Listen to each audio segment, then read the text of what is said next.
में पहले तो कामनाओं को बांधो। कथा में आके बैठ गए, तन मटक रहा है, मन कहीं और ही मटक रहा है। देखो, हाँ ध्यान देना, तन से तो बैठ गए पर मन नहीं बैठ पाया कथा में। मनवा तो चौदिसी फिरे, यह तो सुमिरन ना। ध्यान देना, मन कथा में बैठ गए, हलडुल रहे हैं और मन कहीं। हाँ, एक माता जी कथा में आई तो बार बार उठक बैठक लगावे। देखो, बार बार। तो जब 10-20 बार उठक बैठक लगाई तो कथा वाचक ने कही, कहा है माता राम बैठ जाओ, उठ जाओ, या तो चली जाओ, नहीं बैठ जाओ, कथा तो सुन लो। जब इतनी बेचैनी काहे हो रही है? अरे कहने लगे गुरुजी मन ही नहीं लग रहा। घर से जब चली थी तो तारो डारो तो कमरा में, तो झटकनो भूल गई, का जाने लग पाओ है का नहीं लग पाओ, बताओ। डुकरिया जमत उठक बैठक। ध्यान दे, कहने का भाव यह है भैया कि कामनाओं को छोड़ करके भगवान की कथा में आकर बैठो तो तन से तो बैठे हो पर मन को भी बिठाओ। बार बार मन को ही कहा गया है। ध्यान देना, मन को, कि मन को बस में करो तो सब कुछ बस में हो जाएगा। आज मन ही बस में नहीं। भगवान भोलेनाथ अपनी प्रिय पत्नी को लेकर चले और जैसे ही माता जगदम्बा पहुंची है तो राम का संग सती जग जननी भवानी पूजे ऋषि अखिलेश्वरी। आज तो जगत जननी जगदम्बा आई है और चरणों में गिर गए, चरणों में। और जैसे ही गिरे तो सती माता का दिमाग खराब हो गया। कहने लगे बताओ, अबे तो इनने कथा ही नहीं करी, पहले ही पांव पे लोट लगा रहे, जाको मतलब इन्हें कथा मथा नहीं आवे बिल्कुल भी। ये तो पहले ही मतलब हम लोग भी कहीं ऐसा तो नहीं कर रहे। एक संत की विनम्रता का सती ने गलत मतलब लगा लिया और शंकर जी कह रहे हैं क्या, ओहो जब विनम्रता इतनी है तो कथा कितनी बढ़िया होगी। देखो आप सोच सोच का अंतर। सती ने सोचा कि जब ये पांव पे गिर रहे मतलब कजन कहां ले आए गणेश के पापा ने। ध्यान देना, इन्हें कथा नहीं आती। और शायद आज शंकर जी सोच रहे हैं, ओहो जब इतनी विनम्रता है इनके अंदर तो कथा में कितनी, ध्यान देना, कितनी मजा आ जाएगा। और लिखा है आज भगवान भोलेनाथ ने कथा सुनी, राम कथा मुनि बरज बखानी, तो सुनी महेश परम सुख मानी। राम कथा मुनि बरज बखानी, सुनी महेश परम सुख मानी। राम कथा मुनि हे बरज बखानी, तो सुनी महेश परम सुख मानी। शंकर जी प्रसन्न हो। सती माता का मन ही नहीं लगा घर में, ध्यान कथा में मन ही नहीं लगा। कहते हैं भैया जो भगवान की कथा सुनेगा फल उसी को मिलेगा। ध्यान देना, क्योंकि ये कर्म की भूमि है, कर्म की। जो जस करे सो तस फल चाखा, कर्म प्रधान विश्व रची राखा। कहते हैं कि 4 चीजें खुद को ही करनी पड़ती है। 4 चीजें, ध्यान देना, 4 चीजें कौन कौन सी? भोजन, भजन, लगन और मरण। ये 4 चीजें अड़ोसी पड़ोसी भी नहीं। अब भोजन के लाने अगर तुम घरवारी कहे कि स्वामी जी तुम 1 महीना भूखे रहो, तुम्हारी ये वज में हम ही भोजन कर रहे, पेट भरा है। ध्यान देना, इसलिए भोजन। दूसरी चीज आती है भजन। भजन भी खुद को ही करना पड़ेगा। खुद करोगे तो फलीभूत होगे और नहीं तो जाकी बाकी माला फेर लई ऐसे भजन नहीं। उसके बाद में लगन, विवाह भी तुम खुद को करना पड़ेगा। ऐसे नहीं कि आज मित्र से कह दो आज बहुत फेरा शादी के, और कोई मित्र दूल्हा कहे कि भैया मेरी भोपाल में पेशी है आज तू फेरा करवा ले, ये कल मोह दे दे ये मेरी घरवाली। होगा क्या ऐसा? जिसके साथ में 7 फेरा हो गए मतलब 7 जन्मों का बंधन बंध गया। इसलिए भोजन, भजन, लगन, विवाह भी खुद को करना पड़ेगा। और चौथी चीज आती है मरण।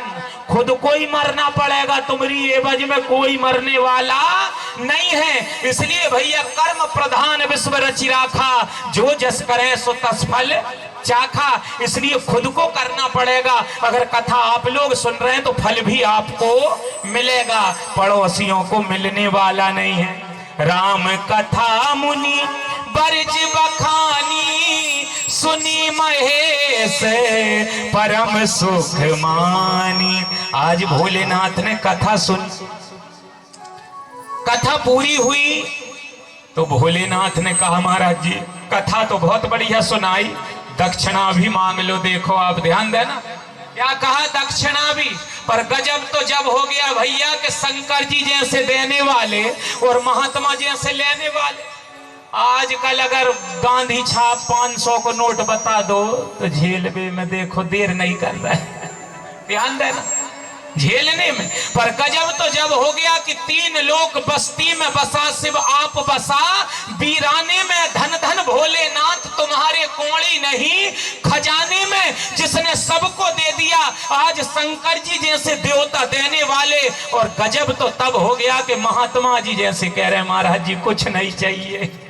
ध्यान देना, लिखा है ऋषि पूछी हरि भगति सुहाई, तो कही शंभु अधिकारी पाई।